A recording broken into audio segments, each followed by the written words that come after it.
it's like Champ City. You got Tianba, who almost won BMMI, and so many other great names as well. So yeah, you just can't afford to slip here at this stage. And that Wolves play in the group stage of accidentally hitting that rock. Yeah, that upset you, dude. That broke my heart. Yeah. I mean, thank goodness Baton hit the most ridiculous, like, head pan shot out of a vehicle I have ever seen. To it's like minus 1,000 R and then plus 1,001. Literally, like it's evened out. But if they don't make it to finals here, it's going right back down, dude. Oh. Yeah, I think for definitely, I will say, honestly, Elementrix has been impressing me. There's been some good moments. I think if Wolves take anything away from this event, it's definitely team cohesion. Sure. I think individually all these players are like fairly decent, but we don't see these crazy team players coming out from them. We don't see them work together like massively well. I still think they should be very, very proud to be here and getting through to survival stage, though, because this is a really tough tournament. I mean, you just highlighted the amount of champions we have in survival stage. Yeah. I do think because the circles were so insane over before, but you could look back on the circles, and I think there was a lot of deserved wins, honestly. Oh, sure. I think it was just hard. It was a very, very competitive current lobby at the moment. This is a very fun survival stage. This doesn't feel like we're really just culling the necessary amount of teams. It's like we're going to say goodbye to some real heavy hitters here. Some teams that, honestly, I would have liked to have seen through to the finals. We still got one more day left, though. Okay, I don't have to shed any tears just yet. Yeah, one more day is definitely a good opportunity for these teams to get it done.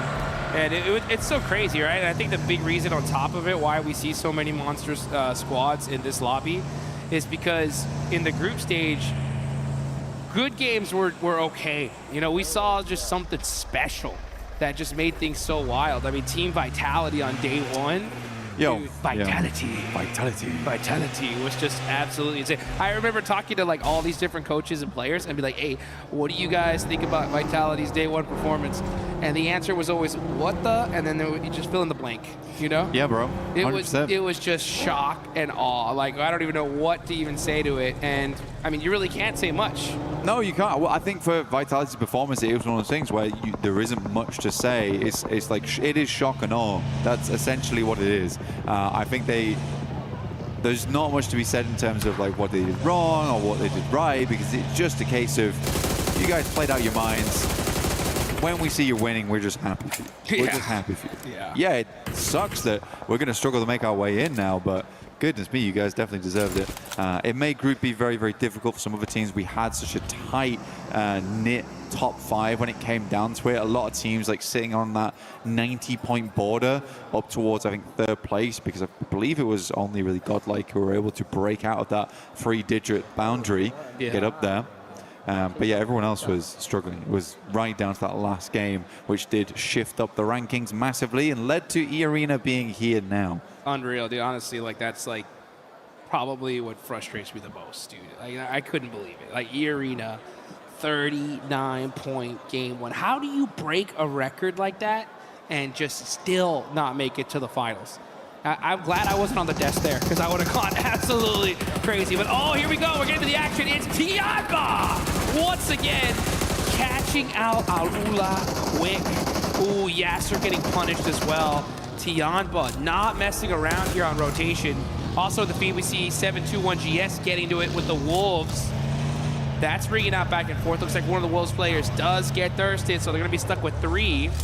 Man, there's that crazy fight going on here, because now we see 721 getting in with RRQ. There's a battle going on all back and forth.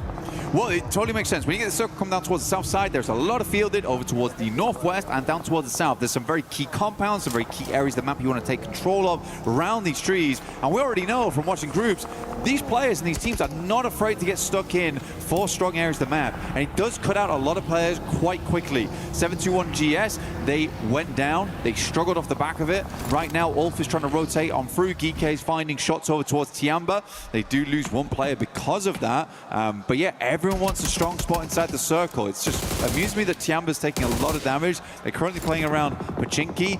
I don't think they expected players to be up towards Church right now, taking shots off of this one. But fair enough to Geek. It's a good, well-laid trap.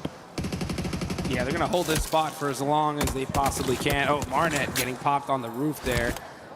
And he's going to go ahead and get back to safety. Fight timing is what it's all about here at this stage, especially in the survival stage. You kind of get into one of these engagements just a little too early on rotation. Boom, you're getting third-partied, fourth-partied by all these teams that are just desperately hunting eliminations. Sometimes it is a little bit better to try to avoid those fights unless you know for sure we could finish it out like really, really quick. But it just goes to show you these rotations are not simple, especially when Team C finally a like normalish zone, right? It's like, oh, I want the best spot. Yeah, I want the best spot right now. Best spot. Yeah, not second best, the best. Yeah, you sort of know how to play these circles. They're not awkward. They're not like split-second decisions. These teams have studied for this type of thing. But yeah, heading down towards the south side, it does feel a bit rough. For Alpha 7, they're currently trying to play off the back of the high ground, that's out towards the eastern side of Quarry. But they have since left. Obscure still left behind, quite far away. But we will get our next circle coming in through soon. Where does it head up here, Jukes? Oh, I think we just go dead center. Oh, okay, we go a little bit up on the northern side. Okay, we got a Pachinki Field finish. Right to the right side of Chopsticks from Gatka. You can already see some teams pushing in immediately. You got Alpha 7 there on that left edge, most likely going to wrap all the way to that north side towards Ruins. But man, that Ruins position, not really the best, especially if that circle decides to back on south. You know, when I see AWC, you know what it reminds me of, Blank? What? It reminds me of like those days when you were doing your homework, preparing for a test. Yeah. And then all of a sudden the test happens and it's like nothing you studied for. Yeah, they switched out the papers. Yeah, that's the worst. You're like, that is the what? worst. I spent hours studying these certain maps, these little areas, and then all of a sudden the zones are just going crazy here. You know, now we're starting to get back to a little bit of the core material. The zone is bouncing back and forth a little bit, you know, but finally it's something that seems familiar here. I think that's why we're seeing so many teams so quick on the rotate. Yeah, these were in the footnotes. Yeah. We had these. I was able to revise. I'm good to go. So a lot of teams are ready to send in them towards here. A lot of teams trying to avoid Pachinki though, which is making a little bit of a vacuum on that northeastern side. Just because no one really wants to send towards Pachinki too early on. You get trapped out there. Very bad time trying to leave. You could play the rooftops potentially and have a little bit of presence, but I think most squads are realizing that this is not the play to go for. KRX down towards the south side. Not a terrible spot. They're out on the cusp of the fields. This is a decent area to work with. It does sit underneath the high ground that a lot of teams aren't really heading over towards just yet. They'd rather try and locate a little bit of a safer position to play. You don't want to be in the open because teams might just end up starting to crash you at that point in time. GOAT team also will find a little bit of a tricky rotation from that south side because they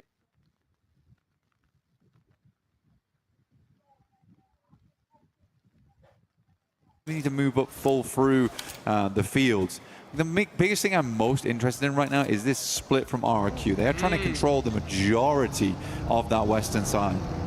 Yeah, that's a crazy split, to be honest. I think, yeah, just trying to find some intel, waiting for this next circle to decide where things are going to end up. I'm finally seeing a little bit more traditional kind of circle rotations from Alpha 7. Once they saw that northern shift, they hugged that circle all the way up to the top. So they're going to be taking the blues up here, as we can see. And yeah.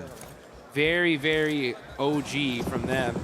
But man, what's going on with them in their end games right now? They've just been struggling. They can get into some decent fights, but even in the last game or this game before, we saw, you know, Carrillo, Revel driving, hitting these crazy shots out of the car. I feel like if they just kind of go back to the basics, yeah, see them really perform to their maximum level. It sort of used to feel like teams would avoid Alpha 7. Like, that's a team you didn't really want to bump into.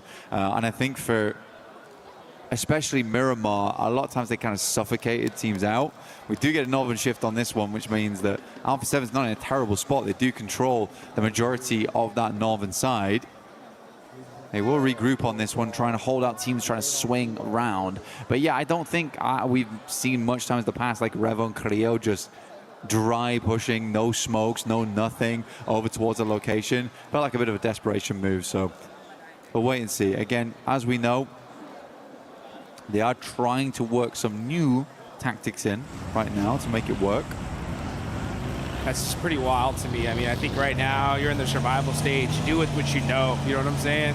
Maybe if you're ahead by 100 points, then you can go and try whatever the heck you want. But right now, it's just making sure you make it into that top 6. With this circle, though, the crowd is starting to get hyped because they know that this is a beautiful zone for them. And meanwhile, we got some teams that are going to have to be pushing from the south side. You got GOAT trying to find their way in. You got Fudia, Nongshim Red Force as well, looking for a spot in this next circle. And you can already start seeing some players get knocked here. Ulf catching out Claws. And that actually is going to be Al-Ula eliminated. So that is already 3 teams out of here pretty early. Alpha 7 do find shots over towards Yangon Galacticos. Again, good setup from them. They were trying to cut off a eastern rotate over towards the position. I think for them right now, they understand that they were likely one of the teams that is only on that northern side. Not a lot of other teams had to make that approach. They didn't have much choice in the matter. So for them, they're like, okay, there's going to be some teams probably rotating out from Pachinki here, or at least trying to wrap around on that eastern edge. We sort of know that a team will be holding the compound over towards our southwest side, which is currently RRQ, and this engagement right here, which is going to pop off, but that's not going to endanger Alpha 7. Right now, though, Fuchsman does walk around the corner. Killer Joe also with the JS9 do some good work. Go is just cleaning RRQ out. Now, this is the man to be worried about, though. It is Lepar. He's on his own. Might go terribly. We'll see what he's got. Chops out the vehicle and hits the shot. No way he jumps through that window and makes it happen. And now you got Force from GOAT. Gonna go ahead and get this res. But a crazy there from the park. And now here comes Irina, quick on the third party, trying to soak up some of these eliminations. Perfect timing as well. GOAT is hurt. They are not looking too hot here. Attorney K up close and personal, looking to catch one of these knocks. Oh, they're instantly thirsting this. They're getting it done. Irina making it happen against GOAT. Perfectly timed, and that is GOAT pretty much done and dusted here. Great read from Irina, honestly, moving in over towards this one. This is a team that knows they need points right now. They do not want to have to go out. Good nade as well around the corner. Tries to make this as easy as possible and get the full cleanup on this. There's nobody nearby. Now, for Irina, you do have to think clearly for a second here. They just cleared out 2 teams to the western side. They have so much space to work with. Really good third party off the back of that one. So many teams over towards the eastern side. We had a very eastern playing path to start this off. So they just have a lovely amount of room at the moment. This is beautiful stuff for them. Beautiful indeed. Yeah, so that west side is clear for Irina. They're looking to get some of their aura back after losing it in the group stage. Wolves, though, there we go, starting to make some noise. Next zone does pop on up. This is the blessing that Alpha 7 have been waiting for. Honestly, this is no excuse at this point. A7 need to hunt down a double-digit elimination win here. Let's see if that's something that they can close down. On the side of Pachinki, we got Fudia, though. Ayala up close and personal with AGAL. And the side of Wolves. This is outside the circle. They need to finish this fight fast. Beautiful Molotov. And now AGAL forced to spread thin. But when is Fudia going to make this push? They are hurt really bad, and they got to get it done quickly. Great scatter, though, coming through from XZZ as well as Flower H. Both went either side on the back of that one, ensured they wouldn't immediately get taken down by a secondary grenade. And they're just going to back this off. They don't want to spend any more time here. They see that Wolves are coming in from the western side. Not bothering to deal with Furia just yet. I mean, AGL is like, why are you chasing us? Oh, wow. Go fight that team. Adios. See ya. We don't want none of this right now. But we'll fight you guys later once we get into this circle. So they set up a nice little car wall here, and they get away. So beautifully played for them. Honestly, that was the right play. They just realized that if we want to extend our life in this game, this is not the place to do it. So now Fudia are on the hunt. Wolves are forced to move on in. KRX was waiting for him, though. Oh, this is a really, really rough push from the Wolves. There's really nowhere to go here, and they are barely making it out alive for now. For the Wolves, it's a mad send, right? I mean, there was definitely an opportunity there to try and just take the fight to Fury in the first place, clear out that south side, and then play it slow in from the southern edge, then even look over towards Ulf. So for Wolves, I can see they're trying to reach for something. For Alpha 7, though, they have a wonderful spot on the map right now. So much space. The entirety of the northern side. They control half the circle here, Juice. They have to do something big with this. Last game, they were given a ton amount of space on Erangel. Didn't bother trying to clear the south side. They're very hesitant in their approach there. Again, They seem to be only looking over towards the east. I would have loved to see a Western rollout here from one of their players, get the lineup, see how much space they can take and what they're working with going into the future. As long as they have information, they should be good, because info at this point is king. Yes, it is. And Carrillo's going to go ahead and really trying to put his king status on. That man has worn plenty of crowns so far, and they're going to go ahead and punish A7 over there by that tractor. So yeah, A7 completely spreading their wings, and now they're starting to get aggressive, right? They're not just hanging back on the north side. They are getting up close and personal, looking to soak up some of these eliminations. Furia on the drive, full squad in the vehicle, moving up little by little. KRX is badly hurt here, and Chief gonna start throwing a lot of util, but Tianba Eagle with the very, very slim peaks, punishing Furia. Yeah, Tianba know the position they're in. They want to clear out as much as possible. They've caused some casualties right now. AJL, big task ahead of them over towards KRX. Looks like a fairly decently placed grenade. Goes long. Ooh, the damage it did there over towards Hoxie. That's rough. Getting another knock there would have been very useful. But Alpha 7 will do the rest of the job. Guizhou, extremely long shot here. But this is the thing, Alpha 7, they have this northern side. They should absolutely just win this game. It's like one of the freest games I've seen in a while. But it's annoying because, right, you give Alpha 7 a game like this, you know they should win. And you know they probably will win as well, Juice. They have to win. It's not even just they will, right? They have to win this. If they lose this, this is going to be just devastating for everybody that believes in this team. We saw a picture of the crowd right there. They're dancing already. They're jumping. They're already doing the victory lap because they know this one is in the bag. So this is A7's game to lose. Let's see how it all ends up, though. As we look over here towards Slaughterhouse, GK going to be holding it down with 4 eliminations so far. Yeah, not a terrible game here from GK. They started off well. A little trap laid over towards Church. Alpha 7, though, continuing to try and wrap round. Wrapping on their north side. They'd rather keep everyone on the southern edge towards them, and they can just play full 180 broadside, which is so much easier than trying to deal with snakes in the grass in the late game.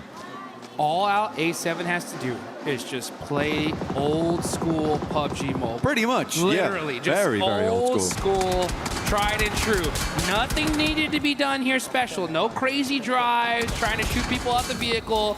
No kind of wild little highlight reel plays. Just work together as a team. That's where Alpha 7 has been so strong. They've been a squad to where, like, if you knock a player, they feel almost impossible to take out. It's like they get 10 times angrier, and we haven't seen that so much in a while, actually. So let's see if they can get to form here. They're playing. Starting to look over at the util right now. Revel, I think I saw him with about 100 rounds, so that should be enough here to finish this game.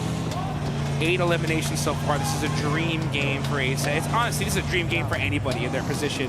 And they're doing very solid here. We'll see where the next circle pops. But right now, everybody just kind of waiting. This is still only Zone 6, but with so much open range, that's why we have so many teams eliminated already. Hey, for Tianba, though, no, fairly decent game. I mean, they're in another top 5 scenario. I think that's a lock already, honestly. 4 elims. I mean, we're waiting for it. We're waiting for it. 53 points at the moment. I give him another 20 on today, and then we can lock them in. But yeah, it would take some miracles tomorrow, or at least some devastating maneuvers to go down. Quick switch back towards a player on that north side. Alpha 7 will get them back up again. Again, this next circle is pretty much all about Alpha 7 just holding on to this north side, not allowing the wraps come through, because you're waiting for GK as well as Yangon Galacticos to be pulled off these compounds towards the southeast. I kind of like the fact that that player from E7 got knocked right there because I can already see they were getting a little antsy and starting to push up a little bit too much. Yeah. And that knock was perfect timing because it wasn't too devastating for them. They were able to get the res. It was very inconsequential. But the next zone does center on up a little bit to the south here, so A7 are going to have to push up little by little. But this zone is terrible because it's pretty much all open field here. Everybody's going to be having to hug the edge, set up some car walls. Look at Tianba. They're still out of the zone. So they have to push up little by little. They have this hillside to work with. This is perfect for them because they can just sit here, wait for all the other fights to happen, and then get into the mix a little bit later on. Yeah, pretty cautious on the moment. It's Tiamba, even dropping the M79 down there, getting some smokes up. Revo's going to try and hold up teams as they leave these buildings. I don't mind this play. I think that Alpha 7 is currently just trying to lock down Ye Arena's approach, which I think is smart. And Revo, definitely the guy you want on the swivel, right? He is locked in when it comes to the sprays. Just needs to make sure he hits casualties rather than full commits there. Just wants to slow GK down into the future. I think that's exactly right. I think Revo's the perfect pick because he has such a high PUBG Mobile IQ, and he knows the most important thing right now is just me not getting knocked. Yeah. I just got to stay here, apply some pressure, ensure that I do not get taken out. Because if Revo gets knocked here, the chances of him getting thirsted and Alpha 7, really being at a disadvantage is massive. Well, when you leave out those buildings as well, where Revo's currently playing is usually the next stop-off point, right? Around the rocky outcrops, that's a lovely area to work with. He'll probably need to pass that information back in the near future. But yeah, Alpha 7, they just got to keep tabs on basically 3 teams, Yangon Galacticos, as well as GK, as well as Ye Arena. They spotted where Ye Arena was playing from way, way earlier. Now Tiamba's even getting involved. Guasao getting a little antsy here with that vehicle. He's got to be careful not to get knocked, as the next zone is starting to close. We got 20 seconds left on the clock. I wonder how much util Ye Arena have already, because they have been blowing through a ton of ammunition from this angle. QZZ forced to hit the laydown. He's going to be throwing some smokes, pushing up little by little by little. Oh, Tourniquet, he's got a whole bunch of ammunition, so Ye Arena are set up for this one. He's got a bag, but if Tourniquet goes down first, that's a lot of util just out the window. QZZ not opting to send these nades close. I like this Tourniquet, dude. Kind of a wild maneuver. QZZ taking a lot of a bomb in the moment. More nades flowing over the top here. Another nade in the back lines over towards Schweppes. Good shot over towards Eagle. Oh! Immediately refract. QZZ has to know we've got to start placing these nades a little bit closer. Those vehicles really protecting the side arena. That would hurt, though, and that is going to be Schweppes.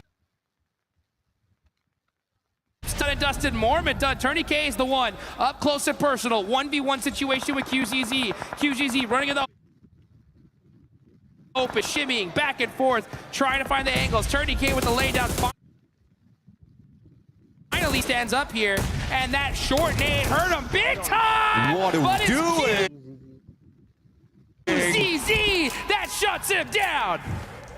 Come on, man. Still got the nade out. You've got the tree cover. Just pull out a shotgun, something. Make the sprays. Quick peeks around the side. QZZ. Real play from him there. GK, though, took advantage of that. Will swing around the side. And now Alpha 7, they have full control. What was that?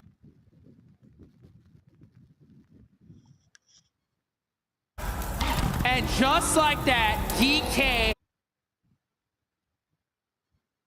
are looking to win this game. Kevin moving up with that almost blown up vehicle here. They know that they are bleeding. Obscure up, trying to make a play all by his lonesome self. The Revo goes down, and now they're gone. DK said, it's done. Yeah, see you later, Alpha 7. This is our game to win.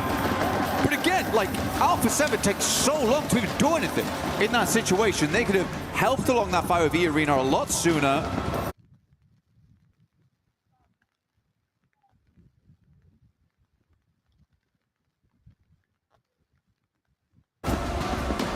A